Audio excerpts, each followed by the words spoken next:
Bismillahirrahmanirrahim. Alhamdulillah. Assalatu wassalamu ala rasulillah wa ala alihi wa sahbihi wa man wala. Assalamu alaikum wa rahmatullah. Dieu dit dans le Saint-Coran: Falaqtahama al-aqaba wa ma adraka ma al-aqaba. Fakku raqabatin aw it'amun fi yawmin dhi masghabatin. Dans notre verset, Dieu dit: وَلَقَدْ خَلَقْنَا الْإِنسَانَ فِي كَبَدٍ. L'être humain, créature noble, est voué sur terre à s'engager et à faire des sacrifices. Il lui est demandé par celui qui l'a créé de faire des efforts pour construire et non pas pour détruire. L'objectif de la vie d'ici-bas est de vivre heureux dans un premier temps pour connaître dans un second temps l'éternité dans le bonheur. Ainsi, la vie d'ici-bas n'est pas une malédiction. La vie d'ici-bas n'est pas une malédiction, ni une punition. Hassan al-Basri, rahimahullah, dit à tort que Adam, alayhi salatu wassalam, ne s'est retrouvé sur terre que parce qu'il a péché.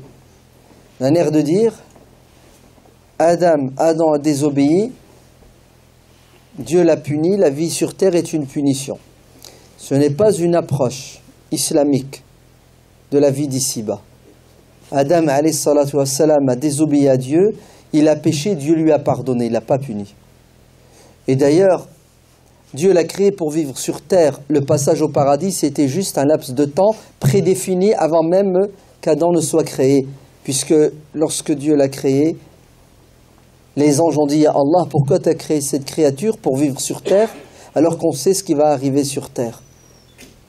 Ataj'alu fiha man yufsidu fiha. Donc vous voyez très bien que Adam a été créé pour vivre sur terre à l'origine. L'existence n'est pas la conséquence d'une désobéissance et d'un péché, donc une punition. Au contraire, la vie d'ici-bas est une bénédiction, une miséricorde, c'est un cadeau offert par Dieu. Et ce n'est pas un cadeau empoisonné. C'est le plus beau des cadeaux, puisque on a eu un début et on connaîtra à partir de ce début l'éternité. Khalidina fiha. Donc c'est pas un cadeau empoisonné. C'est pas on va vivre un laps de temps, on va galérer, après il n'y aura rien du tout. Non, pas du tout. Le pari de Pascal chez nous n'existe pas. On est sûr et certain qu'après la mort, il y a quoi? Il y a l'au-delà. Et l'au-delà, il faut le mériter. Et pour le mériter, qu'est-ce qu'il faut? Il faut sur terre essayer d'être heureux, de rendre heureux les autres. Et ça a un prix. Vous entendez? Le prix, c'est quoi? C'est de relever les défis. Oui, la vie d'ici-bas est faite de défis, d'obstacles qu'il faut surmonter. Des aqaba, comme Dieu dit dans le Coran. Des montées. C'est plus facile de descendre que de monter. Ainsi, Dieu nous demande de faire des efforts pour atteindre la cime de la montagne. Là-haut, il y a quelque chose de magnifique. Mais avant d'arriver là-haut, qu'est-ce qu'il faut? Il faut faire des kilomètres. Ça dure 30 ans, 50, 100, ça dépend. C'est pas nous qui décidons. Et les années sont faites de quoi? Sont faites d'obstacles, d'embûches. Surmontables et non pas insurmontables. Car Dieu ne nous impose pas l'impossible. Tout ce que Dieu nous demande de faire est accessible. Il suffit de vouloir et de se donner les moyens. Par la grâce de Dieu, on atteindra notre objectif qui est d'être heureux et de rendre heureux le maximum de créatures sur terre. Si vous voyez la vie de cette manière, automatiquement vous allez garder le sourire. Vous ne serez plus pessimiste et défaitiste. Vous n'allez pas non plus tomber dans l'attentisme, comme certains, qui pensent et qui croient que c'est bientôt la fin du monde.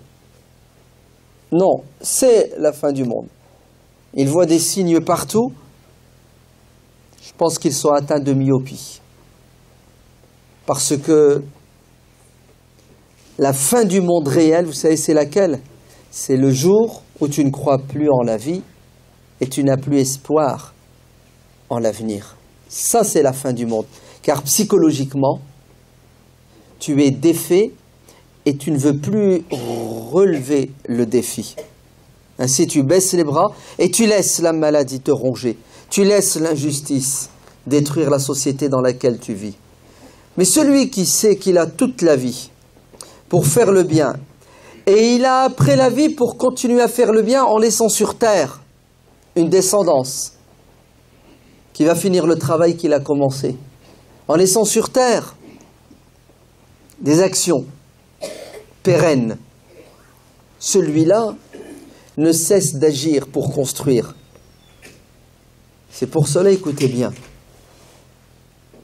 la mort, c'est la mort psychologique, intellectuelle et spirituelle. Ce n'est pas la mort physique.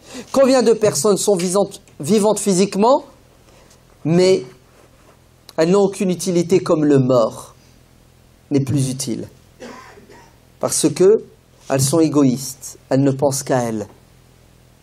Le propre de l'être humain, c'est qu'il est altruiste. Le propre de l'être humain, c'est qu'il est capable de penser à l'autre et de lui faire du bien. Et si vous n'agissez pas de cette manière, vous vous déshumanisez, vous perdez une partie de votre humanité. D'ailleurs, ne nous est-il pas demandé à nous, croyants, d'être à l'image de Dieu? Dieu n'est-il pas miséricordieux? Dieu n'est-il pas généreux? Dieu n'est-il pas pardonneur? Dieu n'est-il pas? Ne devons-nous pas être à l'image de Dieu? Pourquoi? Pour que justement la vie sur terre soit un paradis. Nous sommes capables de transformer notre société en paradis où tout le monde jouira. Et nous sommes capables de transformer notre société en enfer où tout le monde souffrira. Le bonheur, il est d'abord à l'intérieur de nous-mêmes. Et celui qui est heureux déborde de bonheur et de générosité. Et celui qui est malheureux devient ingrat et avare. Ainsi, il ne faut pas avoir peur des défis. Les difficultés ne doivent pas nous empêcher d'aller de l'avant. D'ailleurs, l'échec n'existe pas, ou plutôt ne doit pas exister, car ne pas réussir n'est pas une fin en soi, c'est une expérience qui te permet d'avancer puisque tu ne vas pas recommencer l'erreur. Donc, la deuxième fois, tu avanceras. La troisième, la 10e, la 100e fois. Et alors, c'est quoi le problème? Puisque toi, tu es convaincu que, quels que soient les résultats, tant que ton intention est bonne, Dieu te récompense. Vrai ou faux? Non? Alors, pourquoi est-ce que tu as un blocage psychologique et tu pars du principe que ça ne sert à rien d'agir, de faire, puisque il y a peu de chances qu'il y ait du résultat? Non. Il faut être bien intentionné, il faut penser, réfléchir avant d'agir, se donner tous les moyens pour atteindre le maximum d'objectifs, mais dans n'importe quel cas de figure, tu dois toujours être dans l'action et le mouvement. Sinon, tu es condamné à la mort sur terre et la mort dans l'au-delà. Ainsi, les défis, les difficultés, les mauvaises expériences font partie de la vie, voire même sont nécessaires, car ils sont une épreuve. À nous de gérer l'épreuve comme il se doit. Ils ont dit du prophète sallallahu alayhi wa sallam qu'il aimait l'optimisme et qu'il condamnait et détestait le pessimisme. Le prophète alayhi salatu wa sallam n'a jamais perdu espoir. Même dans les moments les plus difficiles, il enseignait à ses compagnons que demain sera meilleur qu'aujourd'hui et qu'il ne faut pas s'enfermer dans le passé. Certes, il faut explorer le passé pour tirer des leçons de ce qui est arrivé aux autres. Prendre ce qu'il y a de meilleur, se baser sur ce qui est bon pour continuer et éviter de faire les erreurs que les autres ont faites. Mais il faut se projeter dans un avenir et notre projection doit être une projection lumineuse, pas ténébreuse. La fin du monde, c'est le jour où tu arrêteras de faire du bien. C'est ça ta fin du monde. Tant que tu agis, tu es vivant et tu resteras vivant après ta mort parce que tu as laissé des traces. Rien de pire, si ce n'est que de réduire la spiritualité à des actes rituels, comme la prière que nous venons d'accomplir. Beaucoup de musulmans pensent et croient que parce qu'ils ont accompli les 5 prières, ils n'ont plus de devoirs. Ainsi, ils ne s'imaginent pas qu'ils ont des devoirs sociaux, des devoirs familiaux, des devoirs économiques, des devoirs politiques. Ils pensent que vis-à-vis de Dieu, seul le rituel est important, fondamental.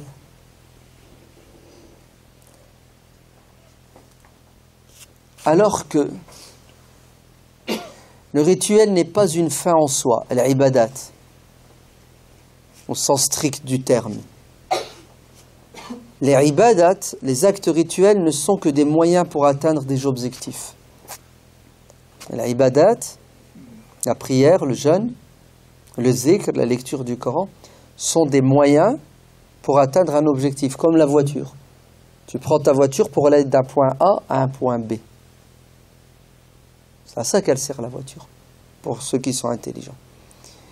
Ainsi, Dieu n'a pas besoin de nos prières. Dieu n'a que faire si toute l'humanité restait en prosternation nuit et jour. Dieu nous a donné des outils pour nous élever spirituellement, pour être forts psychologiquement, pour pouvoir justement surmonter les difficultés de la vie. Mais aussi pour, écoutez bien, nous donner la force de nous engager. On se réfugie dans la caverne, la mosquée, pour se ressourcer, pour retourner dans la société, pour être source de bienfaisance. On vient vers Dieu pour nous purifier afin de retourner vers les êtres humains pour les aider à s'élever. Sinon, vous n'avez pas compris que cette religion est basée sur une philosophie on ne peut plus humaniste. Car le din, la religion, est venu pour le bien-être et l'intérêt de l'être humain, et non pas pour être un fardeau, un carcan qui empêche l'être humain de s'épanouir et d'être heureux. Si vous ne pensez pas la religion de cette manière, vous allez tomber dans une spiritualité égoïste verticale. Et vous allez oublier que la spiritualité est altruiste et horizontale. Ainsi, le musulman va accomplir ses prières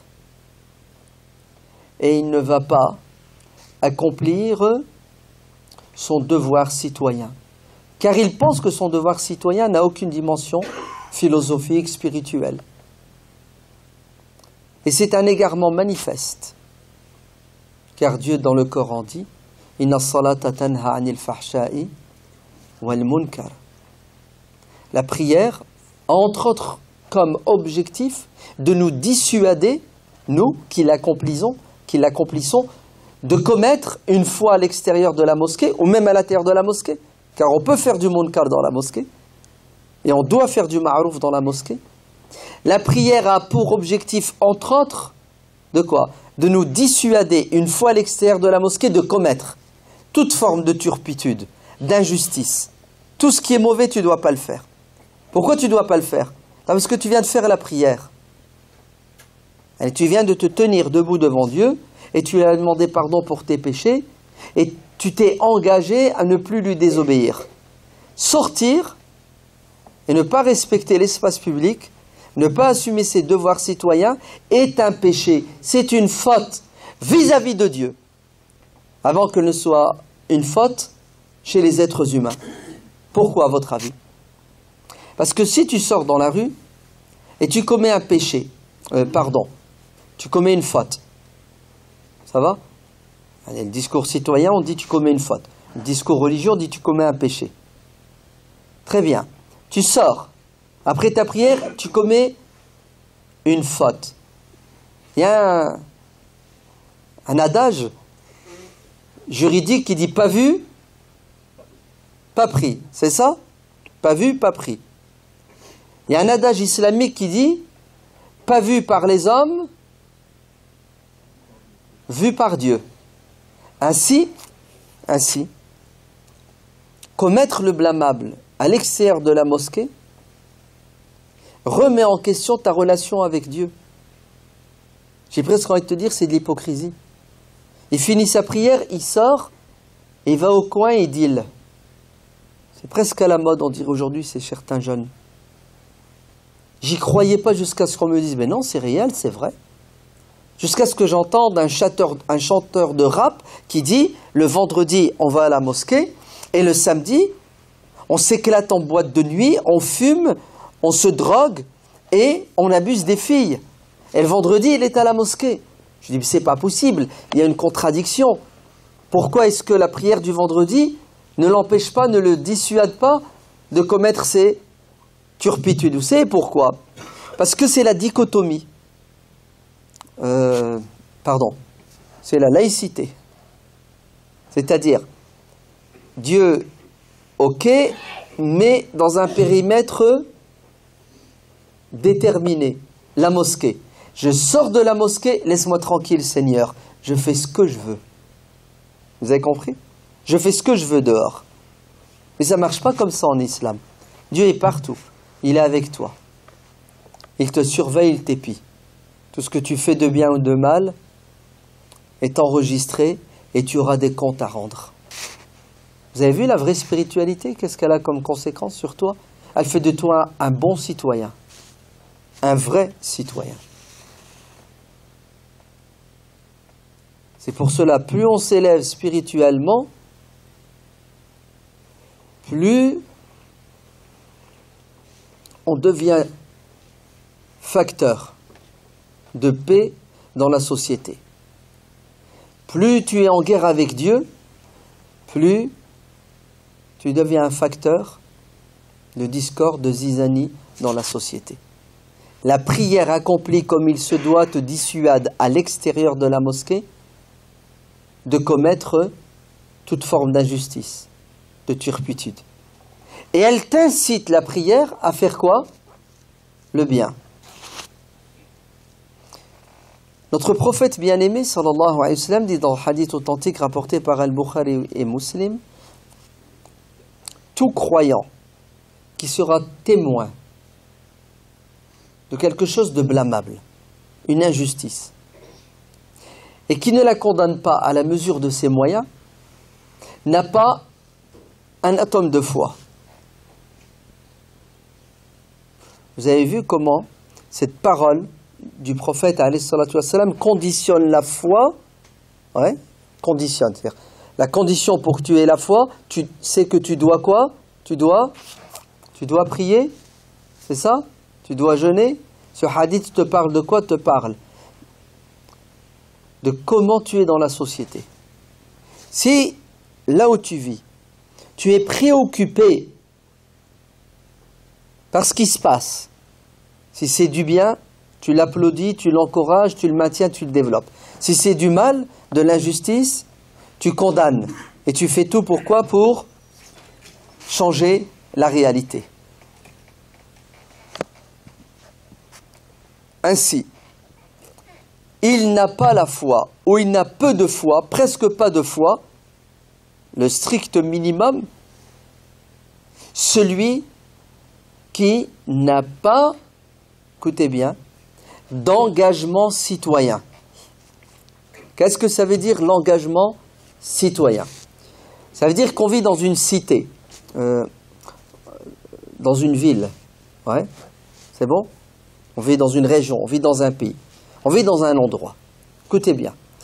Celui qui vit dans cet endroit et il n'a pas le souci, il n'a pas la préoccupation de développer, d'améliorer l'existant, ce que le Coran appelle Amr bil Ma'ruf, faire le bien, inciter les autres à faire le bien. Celui qui n'a pas le souci de s'engager pour combattre tout ce qui nuit à l'être humain, c'est ce que le Coran appelle An-Nahyu Anil Munkar. Ben écoutez bien, en islam, c'est ce que ça veut dire? C'est synonyme de mécréance. Il n'a pas la foi, il n'a presque pas de foi. Tu veux augmenter ta foi? Oui, je veux augmenter ma foi. Tu peux me donner des moyens pour augmenter ma foi? Ben, il y a certains imams, vous savez ce qu'ils vont vous dire? Tu veux augmenter ta foi? Fais une umrah. Ouais. Fais un qiyam al-layl. Ce qui n'est pas faux en soi. Mais il devrait nous dire avec autant de force, engage-toi dans un parti politique, dans un syndicat. Non. Ça passe même pas dans l'esprit de nos imams, pour ne pas dire nos pseudo-imams. Ça n'effleure même pas l'esprit d'un croyant. Alors que, il y a un hadith qui est extraordinaire. Vous êtes prêts? Le prophète sallallahu alayhi wa sallam dit: une journée que passe un responsable politique. C'est ce que c'est un responsable politique. C'est quelqu'un qui s'occupe de la cité, de la ville dans laquelle nous vivons, pour essayer d'améliorer notre quotidien. C'est ça un responsable politique. Allez, politique, ça vient du grec, polis. Ouais, la cité, la ville. Il faut s'organiser, non? Vous ne trouvez pas qu'il faut s'organiser? Il faut s'organiser. Ouais. On ne peut pas tous donner 12 heures de notre journée à nous occuper de notre ville. C'est impossible. On va mourir de faim. Donc, on délègue, en fonction du nombre d'habitants, des personnes qui vont être au service de la collectivité, de la majorité, de tout le monde. Écoutez bien, une journée que passera une de ces personnes que nous avons choisies pour servir l'intérêt général, vous êtes prêts? Équivaut à 60 années de prière et de jeûne.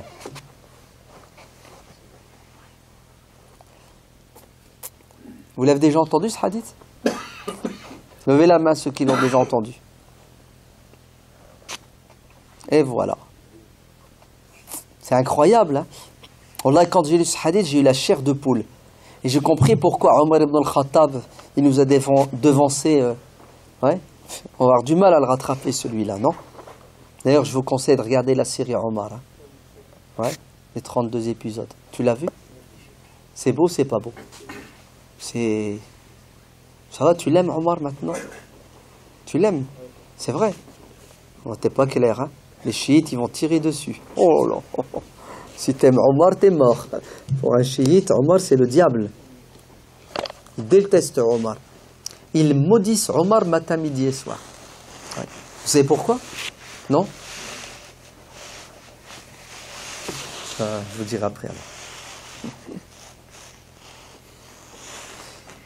Une journée passée à être au service des gens, à rendre justice, à repousser tout ce qui peut nuire aux êtres humains, ça équivaut à 60 années de jeûne et de prière. D'ailleurs, il y a un autre hadith que vous avez déjà entendu qui va à peu près dans le même sens. Le prophète sallallahu alayhi wa sallam dit: quittez la mosquée du prophète. Hein. Vous savez Quelle est la récompense de celui qui accomplit une prière dans la mosquée du prophète? C'est combien? 1000. Donc 5000. C'est bon? Ça vaut le coup quand même. Très bien. Vous avez tous envie de faire une umrah. Ouais. 5000 à Médine, 100 000. Waouh! Tu reviens, compte en banque, il est blindé. Jackpot. C'est ça? Mais je vais vous donner mieux. Ouais. Pas la peine de prendre un billet à 1500 €, pas la peine de prendre 15 jours de congé, de prendre des risques, ok? Et puis de supporter... Alors, calme-toi. Je vais vous donner un moyen de gagner beaucoup plus de hasanat. Vous êtes prêts? Le prophète sallallahu alayhi wa sallam dit, sortir de ma mosquée, dans laquelle tu t'es enfermé pour faire ce qu'on appelle une retraite spirituelle, un i'tikaf. C'est-à-dire 24 heures de quoi? D'adoration rituelle.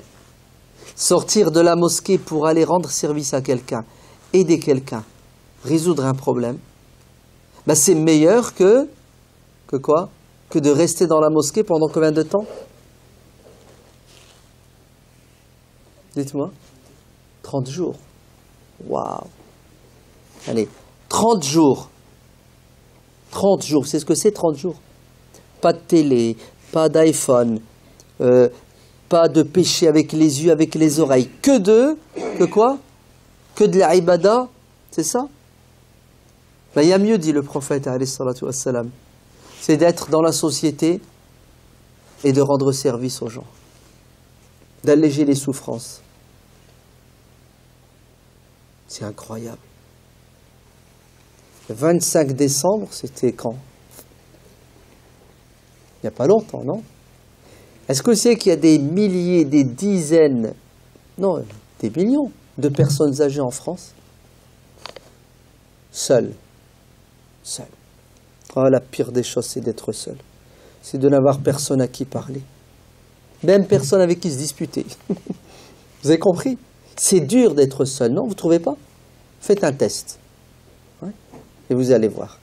Allah, l'être humain, est quelqu'un qui ne peut s'épanouir et être heureux que si et seulement si il côtoie ses semblables. Parce qu'on se fait du bien mutuellement et la solitude est mortelle. Ces milliers de personnes, ces millions de personnes âgées, elles sont dans des mouroirs, des maisons de retraite. Elles sont chez elles. Personne ne leur rend visite.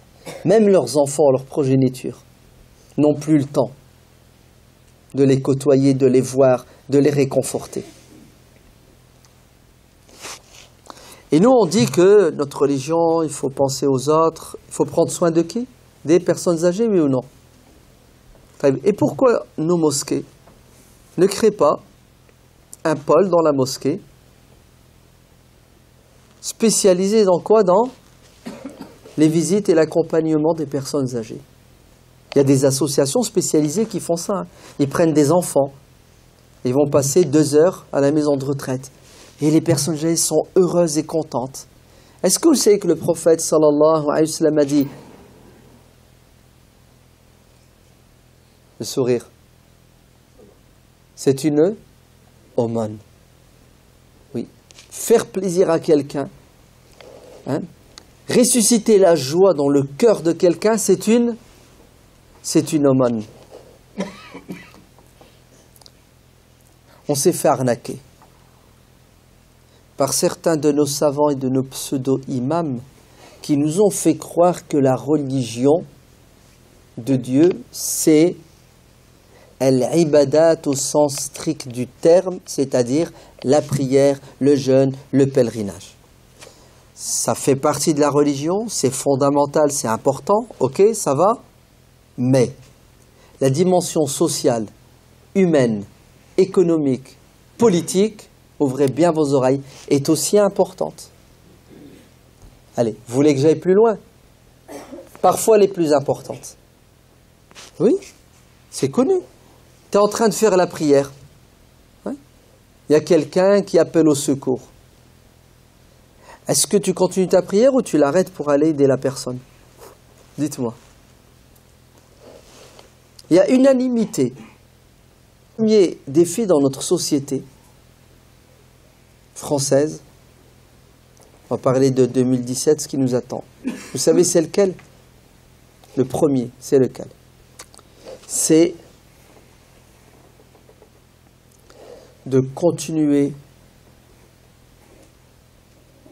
à vivre ensemble dans la paix et le respect.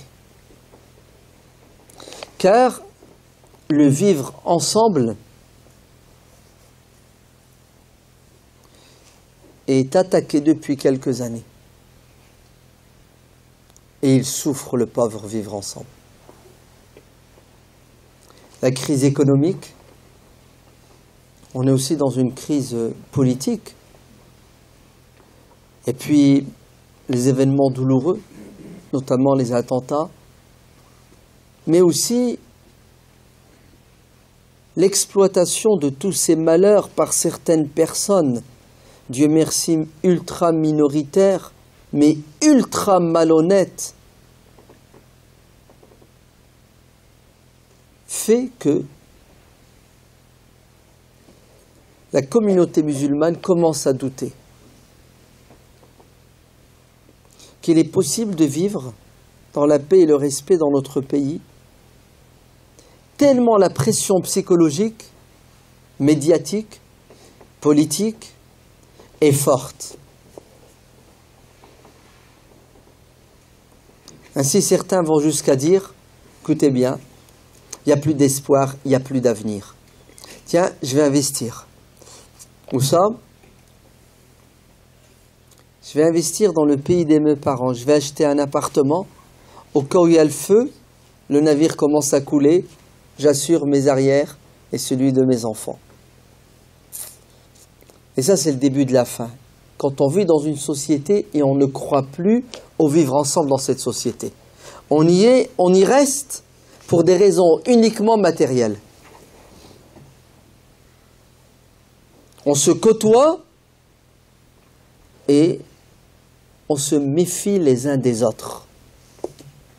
Quand le doute s'installe, écoutez bien, c'est le début de l'escalade. Après, c'est la peur. Après le doute, c'est la peur. Après la peur, vous savez ce que c'est? C'est la psychose. Je commence à psychoter. Et à voir le mal partout, le danger partout. Et tu souffres psychologiquement. Tu n'es pas bien dans ta peau. Le regard de quelqu'un n'est plus chez toi anodin. Son regard est perçant. Il te fait mal. Parce que tu t'imagines que la personne te déteste, te veut du mal. C'est une souffrance terrible. Et c'est grave quand même de vivre dans une société où tu étouffes. Wallah, c'est un défi. Vous allez me dire, ouais mais attends, tu vas quand même pas nier le fait que il y a des islamophobes, il y a des racistes, il y a des croisés qui veulent manger du mort, du sarrasin. Il y a quand même, il y a des faits, ouais. Et demandez au CCIF, il va vous dire. Alors, oui, il est évident que je ne peux nier ces réalités. Je ne peux pas les nier, mais il faut rester juste. Vous entendez? Et il faut rester juste, comme dit le Coran, avec son ennemi. Alors qu'est-ce que vous pensez de celui qui n'est pas ton ennemi? Et Dieu nous demande d'être juste avec qui? Avec celui qui veut notre peau. C'est-à-dire ne l'accuse pas de ce qu'il n'a pas fait. Ne dis pas qu'il a fait alors qu'il n'a pas fait. Ton ennemi. Alors qu'est-ce que tu penses de quelqu'un qui n'est pas ton ennemi? En vérité, vous savez où est le problème? Le problème est dans l'essentialisme. C'est quoi l'essentialisme? Comme on dit, tu mets tout le monde dans le même sac. D'accord? Et c'est exactement ce qu'on reproche à ceux qui sont islamophobes et racistes. Ils pensent et ils croient que tous les musulmans sont des terroristes. Parce qu'il y a quelques musulmans terroristes, effectivement. Donc c'est beaucoup plus facile de mettre tout le monde dans le même sac et tu jettes tout le monde à la poubelle. Comme ça, tu es tranquille, puisque on ne sait plus qui l'est de qui ne l'est pas. Dans le doute, il vaut mieux virer tout le monde. C'est ça? Ça, c'est la dérive par excellence. C'est ce qu'ont fait tous les totalitaires. Hitler, c'est ce qu'il a fait. Je ne sais pas, Hitler, il a dû avoir un problème avec 2-3 tziganes. Allez, je vais brûler tous les tziganes. Il a dû avoir un problème avec un homosexuel, je vais cramer tous les homosexuels. C'est le totalitarisme. On pêche, nous aussi musulmans, par essentialisme.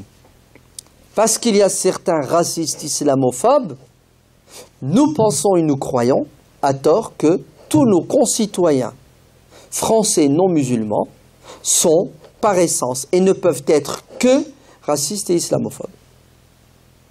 Et c'est grave, spirituellement parlant. Ben oui, tu accuses des innocents. Avant de condamner, avant d'accuser quelqu'un de le condamner, il faut des preuves. Et depuis quand notre prophète sallallahu alayhi wa sallam a pensé comme ça et s'est comporté de la sorte? C'est faux. Le prophète vivait à la Mecque, sa cité, sa ville. Allez, on va extrapoler. Son pays. La Mecque, c'était son pays, oui ou non? L'Arabie, c'était son pays. Est-ce que le prophète a pensé à un instant de sa vie que tous les Arabes de l'Arabie étaient ses ennemis? Non. Le prophète a su faire la distinction entre une oligarchie mécoise,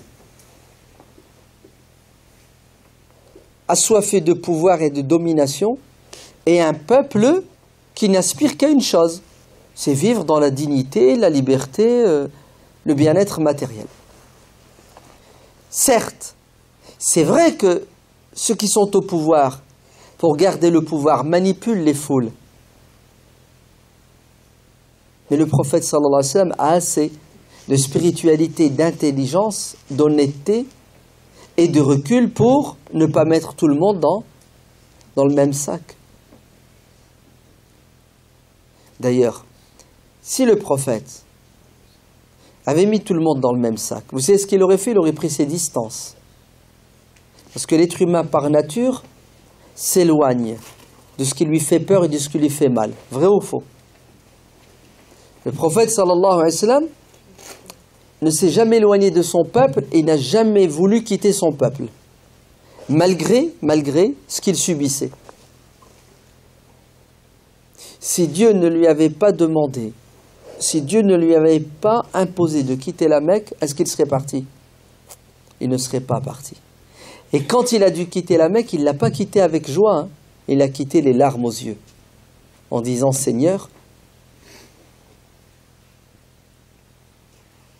mon pays, je l'aime. Même si mes concitoyens ne me comprennent pas, même si mes concitoyens sont manipulés par une minorité de personnes, je les excuse. Ah, si seulement je pouvais rester chez moi. Parce que s'expatrier, c'est pas facile. Être déraciné et jeté à la mer, c'est la pire des choses. Regardez ce que Dieu dit dans le Coran. Il dit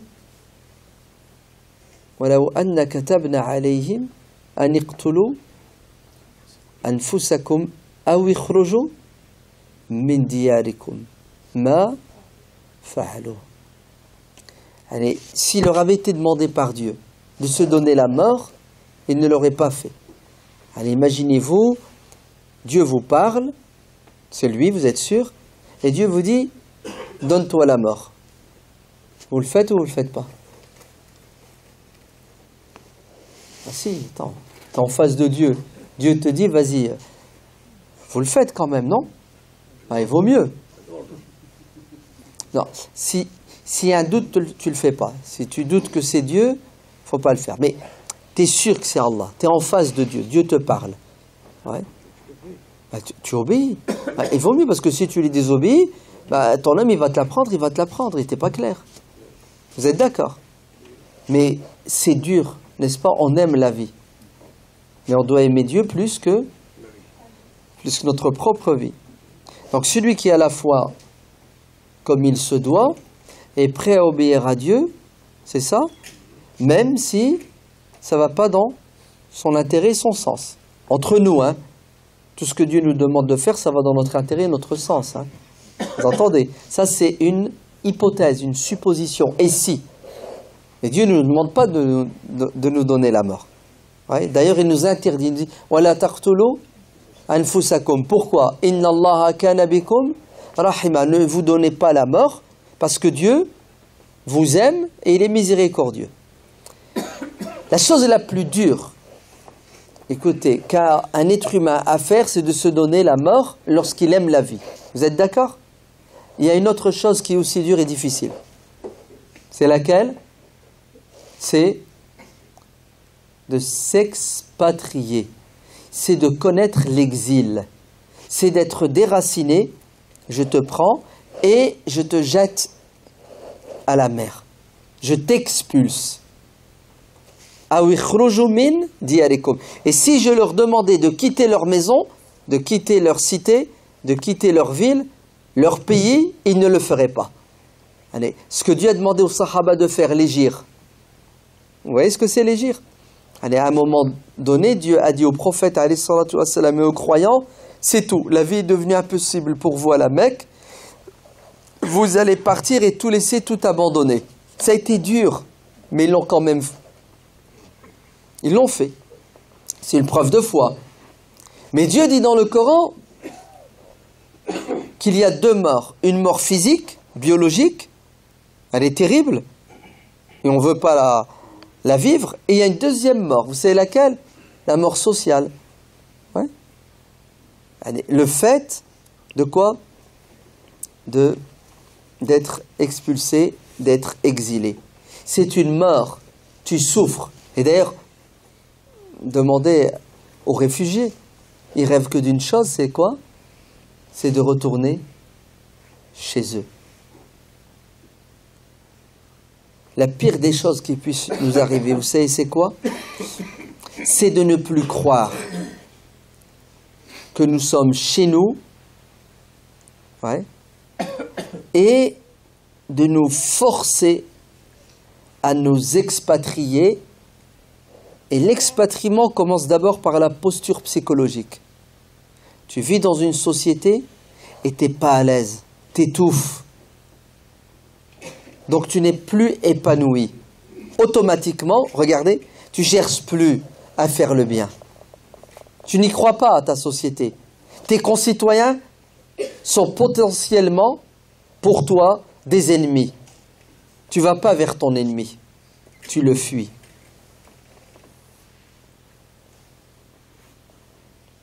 Ce qui s'est passé en 2016, en 2015, tout doucement, c'est les attentats, le traitement médiatique sauvage, injuste, inique, ouais, de ces événements douloureux, de la question d'islam et des musulmans, en France et au niveau international, poussent les musulmans à faire un déni d'identité nationale.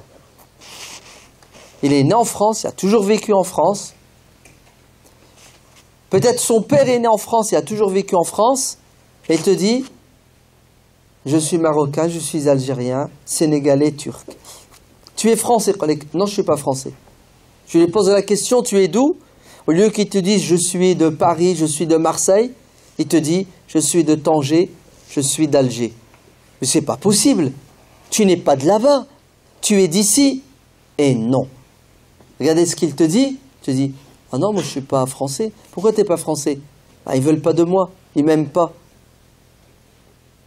T'as pas vu ce qu'on subit depuis 2 ans? En fait, ça remonte à plus que 2 ans.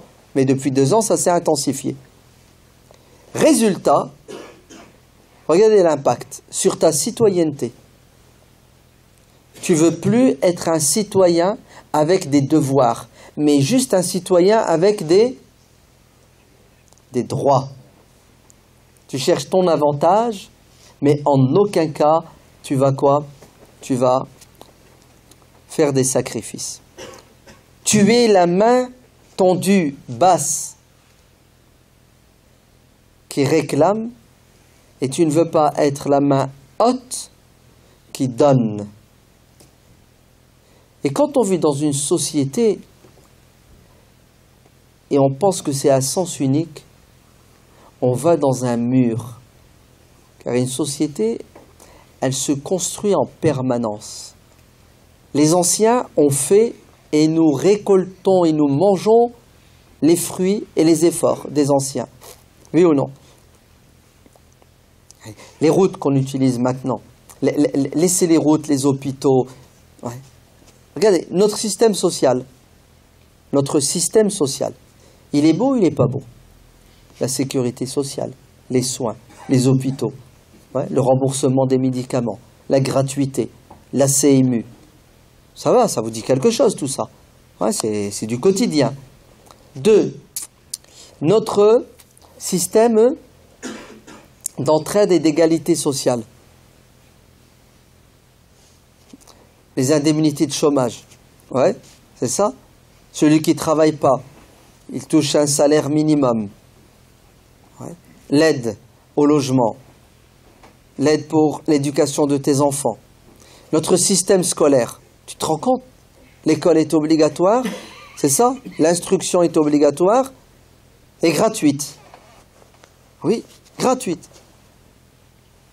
Très bien. Pourquoi est-ce que nous jouissons de tous ces avantages? Ils sont tombés du ciel? D'où viennent-ils, tous ces avantages? Ils sont le fruit d'un combat. D'un combat qui a duré longtemps, 100 ans, 150 ans. C'est ça? Donc vous voyez bien qu'aujourd'hui, on baigne. On baigne dans quoi? On baigne dans une société, alhamdulillah, qui est égalitaire, qui est juste, qui est humaniste. Si les anciens ont travaillé, se sont sacrifiés, et nous, génération suivante, on profite, qu'est-ce qu'on laisse aux générations à venir? Allez, laissez les générations à venir, on va parler concrètement. Vous laissez quoi pour vos enfants? Vous avez des enfants, vous les aimez, ça va? Ça va, vous aimez vos enfants. D'ailleurs, tout ce que vous faites aujourd'hui, vous le faites pour vos enfants. Vous savez, quand on a des gosses, on s'oublie, on se sacrifie pour ses enfants. Vrai ou faux? En vérité, dans la théorie, c'est vrai. Dans la réalité, à titre individuel, c'est vrai. Parce que vous êtes des parents responsables. Mais au niveau social, c'est pas vrai. Au niveau social, c'est pas vrai. On ment. La preuve. Regardez ce qui s'est passé en 2016. Et ça va être pire en 2017. Vous vous souvenez la réforme du code de quoi? Du travail. Comment? Non. Non. 49.3, c'est pas la même chose. Non, c'est la loi El-Khomri. El-Khomri. Ouais. Qu'est-ce que c'est que le code du travail? Un ensemble de dispositions juridiques pour défendre qui ça? Les salariés, c'est ça?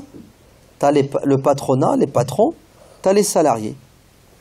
Il faut bien qu'il y ait un règlement. Tu as les syndicalistes, c'est-à-dire des salariés engagés, c'est bon?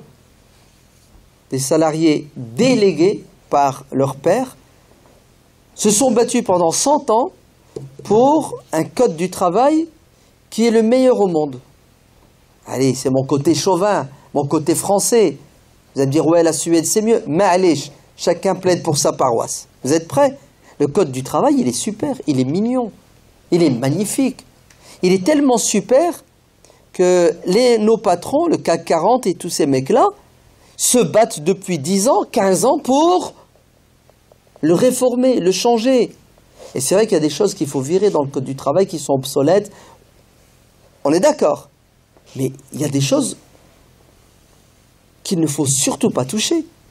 Parce que ça va te coûter cher, mon petit ouvrier. Ça va te coûter très cher. Eh oui, le CDI, c'est ce que c'est le CDI? Contrat à durée indéterminée. Allez, il n'y a plus de CDI. Je t'embauche 1 mois, 2 mois, 3 mois, je te vire. C'est pourquoi je vais te virer? La yus'alu amma yaf'al. On est en train de changer notre code du travail pour donner au patron les pouvoirs d'un Dieu à qui nous n'avons pas le droit de poser des questions. Je te vire, content ou pas content, vas-y. Les prud'hommes, je te les vire eux aussi. Vous avez compris? Qu'est-ce que ça va être? Ça va être de l'esclavage moderne. On retourne 200 ans avant. Bon, j'ai schématisé, hein. On est d'accord. C'est pas blanc ou noir, c'est pas vrai. Pour les PME, c'est tout à fait. Mais juste pour vous dire, ce qui est grave, c'est que nous sommes des citoyens. Nous sommes des citoyens français, et je pense que nous tous ici, au fond de nous-mêmes, même si on fait un déni, hein, on ne veut pas le dire, Wallah, nous pensons et nous croyons que la France est belle.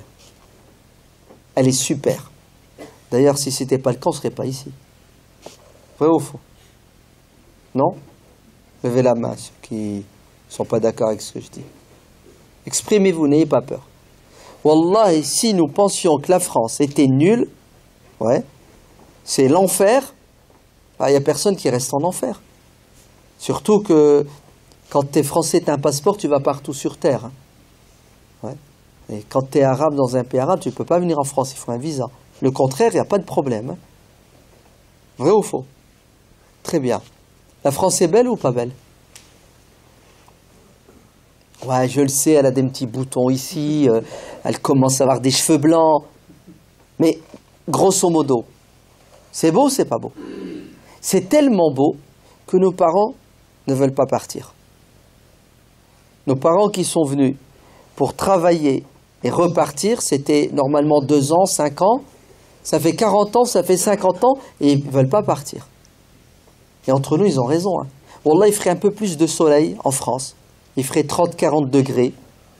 Wallah, même les vacances, ils ne les passeraient plus dans leur bled. Parce que ce qui les attire au bled, je pense que c'est le soleil. Ouais.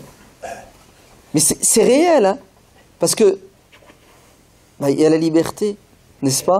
Il y a l'égalité, il y a la justice, il y a la santé, non? Il y a 1001 avantages, il y a des droits, vous avez compris, des droits fondamentaux, ce qu'on appelle des droits de l'homme. Et tu es un homme à part entière, tu n'es pas un sous-homme en France. On est tous des citoyens égaux. Nous avons les mêmes droits. Exactement comme le prophète alayhi salatu wassalam l'a dit. Pas de différence entre un noir et un blanc, entre un riche et un pauvre. La loi est la même pour tout le monde et nous avons les mêmes chances. Très bien. Cette société, écoutez bien, si on la laisse entre les mains de personnes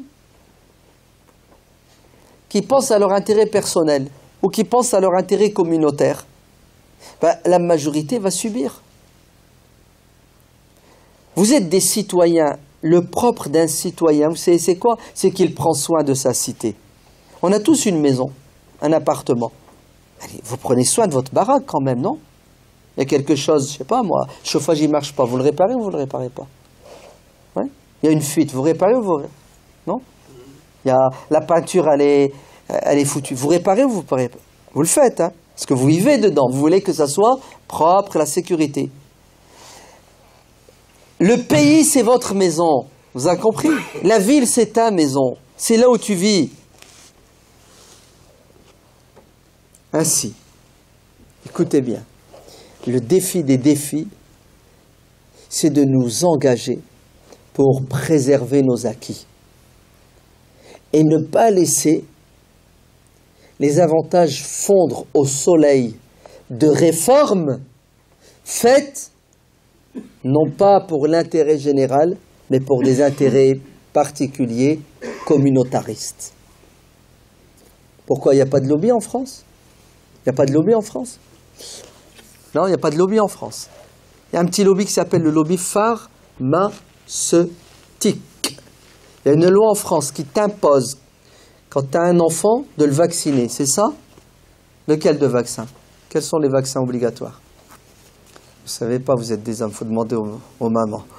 C'est ça? Le BCG, c'est ça?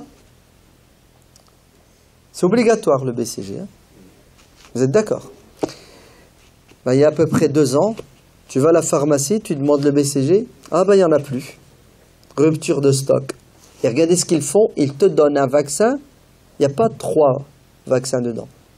Il y en a 5, 6. 6. Mais les 3 autres, j'en veux pas, ils ne sont pas obligatoires. Et en plus, ils sont dangereux. Il y a de l'aluminium, il y a de l'uranium, il y a du potassium, je ne sais pas, toutes les conneries qu'ils mettent dedans. Ils ne sont pas obligatoires. Pourquoi tu veux que je le vaccine? Ils ne sont pas nécessaires. Le BCG coûtait, je ne sais pas, 10 €. Bizarrement, par une opération du Saint-Esprit, ce vaccin coûte 60 €. Ça s'appelle 50 € de bénéfice. Mais indépendamment du fric qui se font, le danger, c'est la santé de vos enfants. Oui ou non? Et vous me dites qu'il n'y a pas de lobby en France. Ah, continuez à nous faire le BCG? Non. Ça fait 2 ans que le problème existe et ils ne veulent plus faire un vaccin où vous avez 3, le BCG, mais... Et je ne vous parle pas de notre ministre de la Santé qui parle de 11 vaccins, c'est ça? Ouais. Ils ne sont pas certes obligatoires, mais qui vont être hautement recommandés. Et vous êtes inconscient, vous ne savez même pas ce qui se passe dans votre société, vous ne savez pas qu'il y a des groupes de pression, et je peux vous parler d'autres groupes de pression, il n'y en a pas qu'un, hein. Vous êtes d'accord? Et tout vous retombe dessus, vous, consommateurs, votre ignorance, votre insouciance, votre manque d'engagement est la cause première, vous savez de quoi? De ce qui se passe dans notre société aujourd'hui. C'est parce que nous avons démissionné, nous ne voulons plus assumer notre citoyenneté qui nous impose un engagement que nous perdons nos droits et nos avantages. La démocratie. C'est quoi la démocratie? C'est le pouvoir du peuple. Et il faut combattre l'autocratie, la plutocratie. Bientôt c'est de la gérontocratie. Ils ont plus de 70 ans. Vous êtes où, les jeunes? C'est parce que nos jeunes ont démissionné. C'est parce qu'ils n'ont plus de culture politique.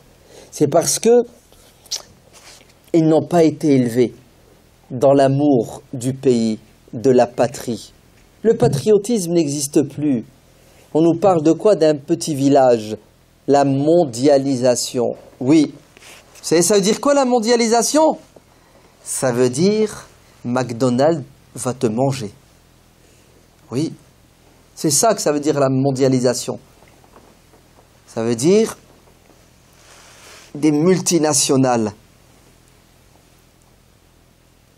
vont te consommer. Parce qu'ils ont fait de toi un consommateur. Ouais. فاستخف قومه فأطاعوه. L'histoire se répète. Pharaon a abêti son peuple. Il les a abêtis, il les a rendus bêtes. Avec du pain et des jeux. Résultat, ils l'ont suivi comme un troupeau de moutons. Innahum kanu qawman fasiqin. C'est ce que ça veut dire? Ah oui, c'était de leur faute. C'est parce qu'ils étaient pervers. Vous avez compris? On a toujours tendance à accuser l'autre. Si quelque chose foire dans notre société, c'est de la faute à qui? Pour les uns, c'est de la faute aux islamistes, intégristes, fondamentalistes, le voile, la burqa, le burkini, c'est ça? Et pour l'autre, c'est la faute des koffars, c'est la faute des Illuminati, c'est ça? C'est la faute... On est tous dans des délires inconscients qu'en vérité, il y a des gens qui n'en ont rien à cirer du vivre ensemble et de la paix sociale. Tout ce qui les intéresse, ce sont leurs intérêts privés ou communautaires. C'est pour cela le troisième défi. Vous savez, c'est lequel? C'est de sortir de notre communautarisme qui nous pousse à vivre en autarcie psychologique, intellectuelle, éthique et morale, pour être des citoyens à part entière et non pas entièrement à part. C'est quoi ce communautarisme aberrant? C'est qu'est-ce que c'est? On croit détenir la vérité. Nous sommes le peuple élu. Ah oui, on est musulman. Attends, Allah est avec nous quand même, ok? Le reste, c'est quoi? C'est des sous-hommes. Nous, la race supérieure, les musulmans, nous avons la vérité absolue et totale. Et puis, par une opération du Saint-Esprit, ou plutôt par voie de conséquence, par ricochet, puisqu'on a la vérité et Dieu avec nous, nous sommes des anges. On est bons, nous. Et tous les autres sont des diables qui ne pensent qu'au mal et qui ne font que du mal et ne souhaitent le mal à personne. Quelle posture criminelle et suicidaire. Subhanallah, nous avons la même âme. Nous sommes tous fils d'Adam. Donc nous sommes tous prédisposés à faire le bien ou à faire le mal, au meilleur ou au pire. Pourquoi quelques-uns auraient le monopole de la vérité, du bien, de la justice. C'est une posture arrogante, dominatrice, qui fait de toi quelqu'un qui déconsidère l'autre. Et tu ne peux pas vivre dans une société dans la paix et le respect si tu considères que l'autre est à moins que rien. C'est pas vrai. Wallah qu'on se trompe. Laysa bi amaniyikum wala amaniyi ahlil kitab. C'est pas parce que tu es musulman, ce n'est pas parce que tu es chrétien, tu es juif, et tu penses que Dieu est avec toi que tu es sauvé. Non, tu te trompes. Walakin man amana wa amila salihan. La foi, les convictions à elles seules ne suffisent pas. Elles doivent être suivies de quoi? Alladina amanu wa amilu, d'action. Et tu seras jugé, non pas à l'aune de ta foi uniquement, mais de tes actions. Et Dieu est juste. فَمَنْ يَعْمَلْ مِثْقَلَ ذَرَّةٍ خَيْرًا يَرَهُ وَمَنْ يَعْمَلْ مِثْقَلَ ذَرَّةٍ شَرًّا يَرَهُ. Celui qui fait du bien verra les conséquences de son bien. Celui qui fait du mal verra les conséquences de son mal. C'est une loi divine pour tout le monde. Qu'est-ce que ça donne comme résultat, le fait de penser comme ça? Tu vas vers l'autre pour le connaître afin de quoi? D'échanger avec lui, de partager avec lui, et regardez le résultat, afin de créer un partenariat. Tu t'allies avec lui, une alliance noble, qui a pour objectif d'améliorer la société dans laquelle nous vivons. Puisque on va tous dans le même sens. On est dans un bateau. S'il y en a qui font des trous, tout le monde va couler. Et si ceux qui sont au courant qu'il y a des trous ne font rien, ben ils sont aussi responsables que ceux qui ont fait les trous. Car c'est un péché qui se nomme non-assistance à société en danger. Ouais. À société en danger. Dieu dit dans le Coran وَتَعَاوَنُوا عَلَى الْبِرِّ وَالتَّقْوَى وَلَا تَعَاوَنُوا عَلَى الْإِثْمِ وَالْعُدْوَانِ. Entraidez-vous. Pourquoi? Pour le bien. Ne vous entraidez pas à faire le mal. Le communautarisme aveugle nous pousse à quoi? À une disparition sûre et certaine. L'ouverture d'esprit, l'échange et le partenariat nous pousse à quoi? À vivre dans la paix. Quatrième défi qu'on doit relever en 2017 dans notre société.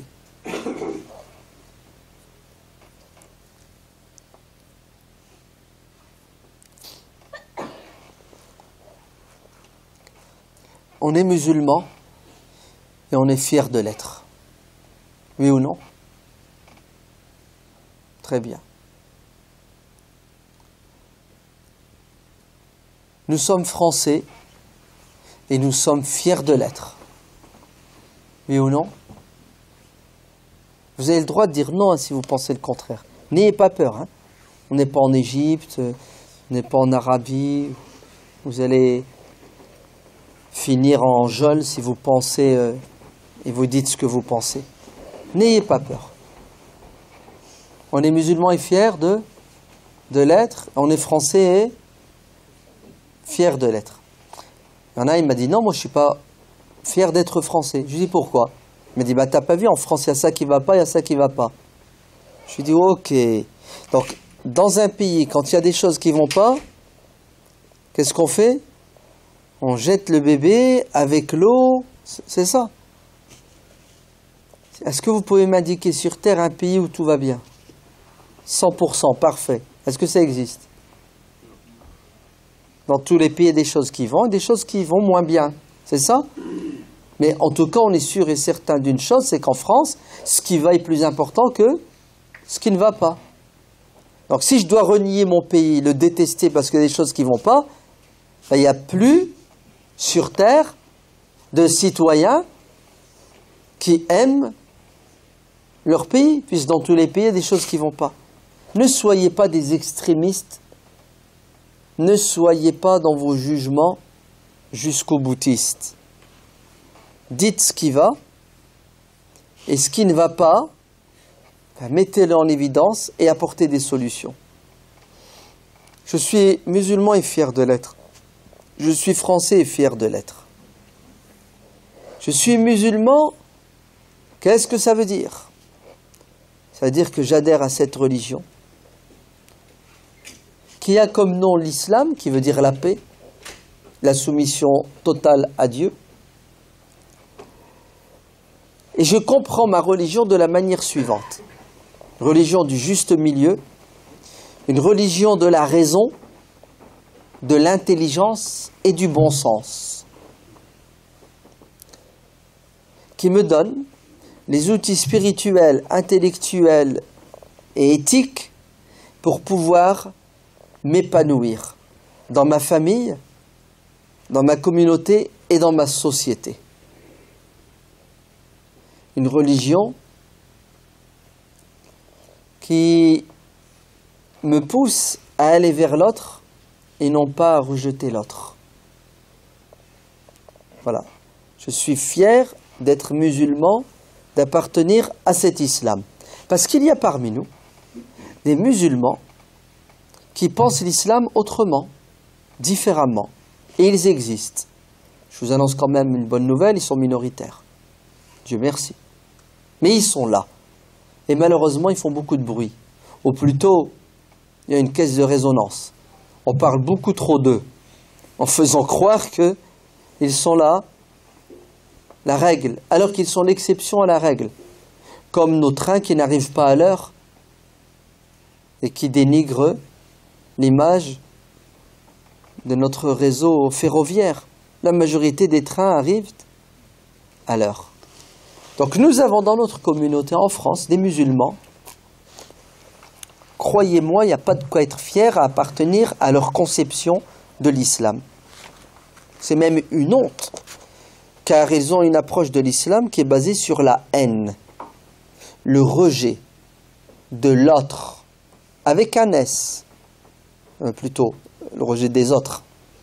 Vous entendez? C'est-à-dire des autres musulmans, parce qu'ils sont dans un totalitarisme religieux sans précédent. C'est l'islam à propriété privée, et Et si tu n'adhères pas à ma conception de l'islam et pratique, tu es automatiquement dénigré et considéré comme un égaré. Donc, c'est la dérive, hein, à exclure. C'est ce qu'on appelle l'excommunication. Puis le jour où on aura la force et les armes à détruire. Ce qu'on appelle l'apostasie. Ce qui te considère comme un apostat. Ils ont une conception, une pratique de l'islam qui est basée sur le rejet des autres. Musulmans ou non musulmans. Hein. Et d'ailleurs, juste un clin d'œil à nos concitoyens non musulmans, ces extrémistes, terroristes, ont plus de haine, de mépris et de dégoût envers les musulmans égarés, à leurs yeux, qu'envers les non-musulmans. Puisqu'ils vont jusqu'à dire que le musulman qui ne pratique pas, ne comprend pas et ne pratique pas la religion comme eux, ils l'appellent l'innovateur, est plus nocif et dangereux pour l'islam que le juif, le chrétien, l'athée, le polythéiste. Parce qu'en fait, c'est une cellule cancéreuse. Ouais. Alors que l'autre, c'est une maladie non contagieuse. C'est comme ça qu'ils pensent.